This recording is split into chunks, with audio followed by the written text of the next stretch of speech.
مرحبا بك. هذه وحدة من أروع وأعمق القصص اللي كاين في القرآن الكريم. قصة كتحبس الأنفاس وفيها دروس وعبر تبدل ليك نظرتك للحياة. جمعت ليك تفاصيلها بالدارجة المغربية وتخليك تعيش الأحداث كأنك جالس معاهم.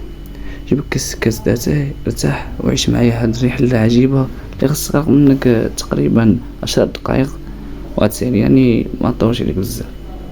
نبداو. فواحد النهار نص سيدنا موسى عليه السلام خطيب في بني إسرائيل. كلامه كان مؤثر وقوي بزاف لدرجة أن القلوب خشعت وعينين بكاو. ملي سال الخطبة وقفوا عليه الناس، وواحد منهم سولو واحد السؤال عادي، ولكن الجواب ديالو غيكون هو السر ديال هاد القصة. سولوه: يا نبي الله، واش كاين في الأرض شي حد أعلم منك؟ سيدنا موسى وبما أنه نبي كيوحي إليه الله وعطيه التوراة والمعجزات جاوب بحسن النية: لا. هنا الله سبحانه وتعالى بغى يعلم سيدنا موسى ويعلمنا كاملين درس التواضع، وأن فوق كل ذي علم عالم. أوحى إليه الله سبحانه وتعالى: اللي عندي واحد العبد في مجمع البحرين هو أعلم منك. سيدنا موسى بشغف الأنبياء وحبهم للعلم مترددش لثانية وحدة، قال: يا ربي، وكيفاش نوصل ليه؟ رب العالمين أعطاه العلامة: خذ معك حوتة، أي سمكة ميتة، وديرها في واحد القفة فين ما حيات هاد الحوتة وهربت ليك، تما غتلقى العبد الصالح. هز سيدنا موسى قفة، دا فيها الحوتة ودي مع الخادم ديالو ومساعد الشاب يوشع بن نون، وبداو طريق طويلة ما عارفين شحال غتستغرق. سيدنا موسى كان عازم لدرجة أنه قال: إلا ما لقيتوش غنبقى ماشي سنوات وسنوات حتى نوصل. مشاو حتى عياو، وصلوا لواحد البلاصة فيها صخرة كبيرة كيشوفوا فيها البحر، قرروا يرتاحوا تما. سيدنا موسى نعس من التعب، ولكن يوشع بن نون بقى فايق. هنا وقعت المعجزة الأولى. الحوت الميتة والملحة اللي في القفة دابت فيها الروح فجأة، بدات كتحرك، قفزت من القفة وطاحت في الماء. وغريب أنها ملي مشات في البحر الماء مجمعش وراها، بقى داير بحال شي نفق أو سرب مفتوح. يوشع بن نون بقى مبهوض وكيرمش عينيه، ما بقاش عارف واش هادشي صح ولا خيال. من بعد نسى باش يقولها سيدنا موسى ملي فاق وكملوا طريقهم. مشاو عاوتاني ليلة كاملة ونهار تا غد الليل. هنا سيدنا موسى حس بواحد الجوع شديد وتعب نزل عليه. قال يوشع بن نون: جيب لينا الغداء ديالنا، هاد الصفا هلكنا التعب.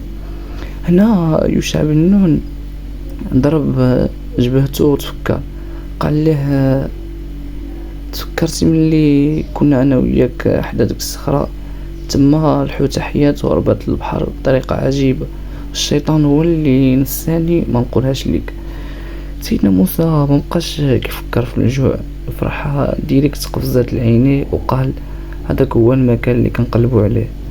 ورجعوا كيقصوا الاثار ديال خطواتهم في الرمله حتى وصلوا لنفس الصخره.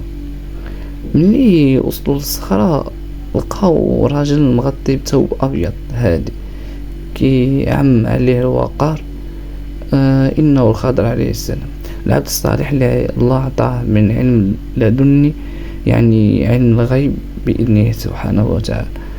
سيدنا موسى عليه السلام الخضر من شافه تعجب وقال: وأن بأرضك السلام، منين جا السلام لهاد الأرض؟ قال له: أنا موسى. الخضر سول موسى بني إسرائيل، قال له: جيت باش تعلمني من داكشي اللي علمك الله. الخضر دار فيه وشاف بنظرة حكيمة وقال له كلام غامض: يا موسى، إنك لن تستطيع معي صبرا. انت عندك علم الله علمه لك، ما كان اشقش انا، وانا عندي علم من علم الله علموني ما كيعرفوش انت. كيفاش غتصبر على شي حاجه كتشوفها بعينك وما فهمهاش بالحكمه ديالها؟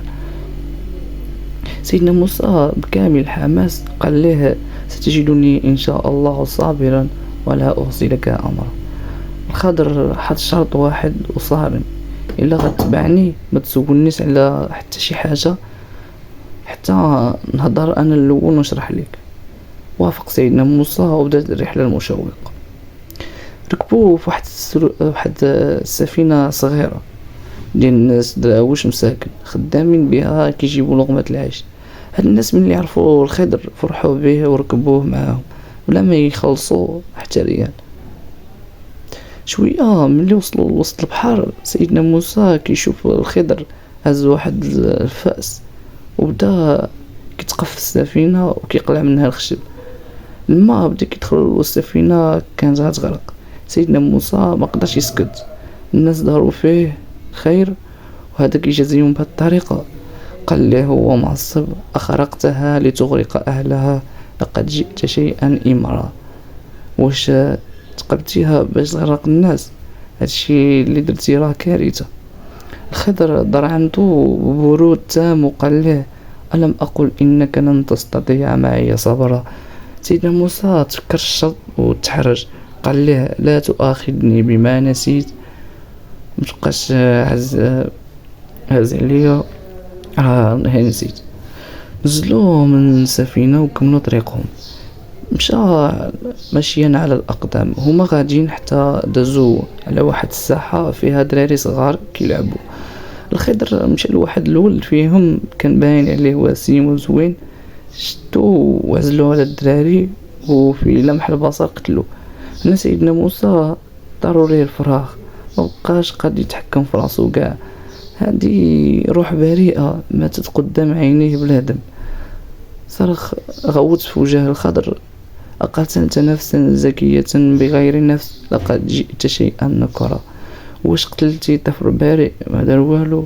هادشي اللي درتي راه منكر كبير. الخضر شاف فيه هاد المرة نظرة عتاب أقوى وقال له: ألم أقل لك إنك لن تستطيع معي صبرا؟ لاحظ هنا زاد كلمة لك باش يأكد ليه أنه حضر شخصيا. سيدنا موسى حس بالخجل الشديد وعرف راسو خرق الشرط للمرة الثانية. قال له: صافي، هذه هي الأخرى، إلا عاود سولتك على شي حاجة من وراها هذه ما تصاحبنيش. كملوا الطريق حتى وصلوا لواحد القرية. كانوا عيانين وميتين بجوع والعطش. داروا على الديور اللي تما باش يشوفوا شي واحد يقدر يضيفهم يعطيهم شويه ديال الخبز والماء، ولكن اهل القريه كانوا قبيحين وبخلاء، كلشي سد في وجههم الباب ورفضوا يضيفوهم. وهما خارجين من القريه جيعانين شافوا الخضر واحد الحيط عالي وقديم بزاف، كان مايل غادي يطيح في اي لحظه. الخضر بلا ما يقول والو شم على يديه وبدا كيبني فيه وكيقد بيديه حتى رجعوا صحيح وقايم. سيدنا موسى بقى كيشوف ومستغرب، قال مع راسو: اش هاد الناس، هاد القرية عاملونا بحال الكلاب ورفضوا يعيشونا، وهاد نايض كيبني ليهم الحيط فابور. ما قدرش يصبر وقال الخضر: لو شئت لاتخذت عليه اجرا، كون غير طلبني منهم فلوس على هاد الخدمة باش نشريو وناكلو. هنا الخضر حبس، حط يدي على كتف سيدنا موسى وقال ليه الكلمة الحاسمة: هذا فراق بيني وبينك. الخضر قال لموسى: دابا غنفسر ليك كاع داكشي اللي ما قدرتيش تصبر عليه واسمع مزيان. هذيك السفينة كانت ديال واحد الناس مساكن ودراوش كيتعيشوا في البحر، وكان موراهم واحد الملك ظالم وطاغية. اي سفينة زوينة وصحيحة كيفكها الماليها بالزز والظلم. انا ملي عيبتها وتقبتها الملك غيشوفها عوجة وفيها الماء وغيخليها ليهم، يعني انا الظاهر ضريتهم ولكن في الحقيقة حميت ليهم رزقهم. واما الغلام عرف اللي غيكبر غيكون طاغية وكافر، والديه كانوا مؤمنين صالحين وطيبين بزاف. لو كان بقى عايش ياكلهم بالشر ديالو وعصيان غيدمر حياتهم. الله سبحانه وتعالى بغى يرحم والديه فقبض الروح ديالو وهو صغير باش يدخل الجنة، وباش يبدل الله الوالدين الصابرين ببنت او ولد اخر يكون صالح وبار بهم.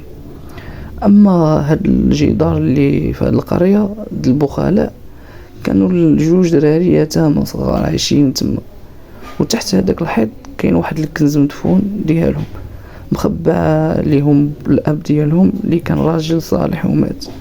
لو كان طاح الحيط الكنز غيبان، واهل القريه البخلاء غيشفرون اليتامى. فربي سبحانه وبحمده حيت كيبغي الاب الصالح بغاو لهادو اليتامى يكبروا ويشدوا كنزهم، هما رجال قادين براسهم، داكشي علاش بنيتو.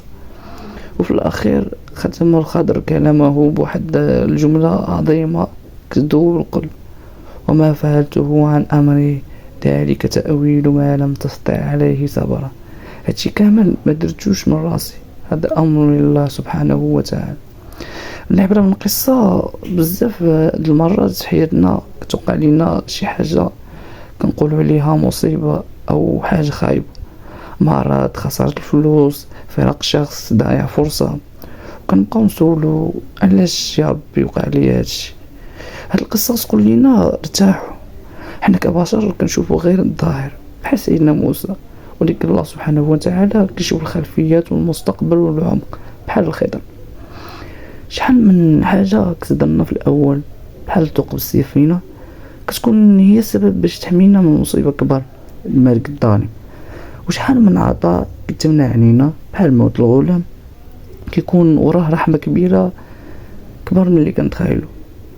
الله ما كيضيعش اجر الصالحين، وصلاح الاباء كيحمي الابناء حتى ورا الموت بحال كنز اليتامى.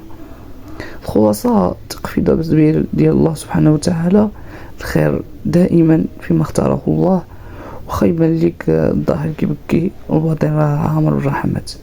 هنا كنكون وصلنا لنهايه القصه. نتمنى تكون عجبتكم القصه، فما تبخلوش علينا باشتراك وتفعيل الجرس باش يوصلكم جديد، ضغط على زر لايك اذا عجبك تكون القصه.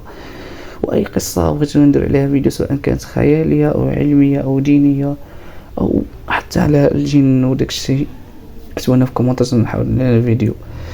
هنا وصلنا لنهايه الفيديو، تشاو ونتلاقاو في فيديو جديد ان شاء الله.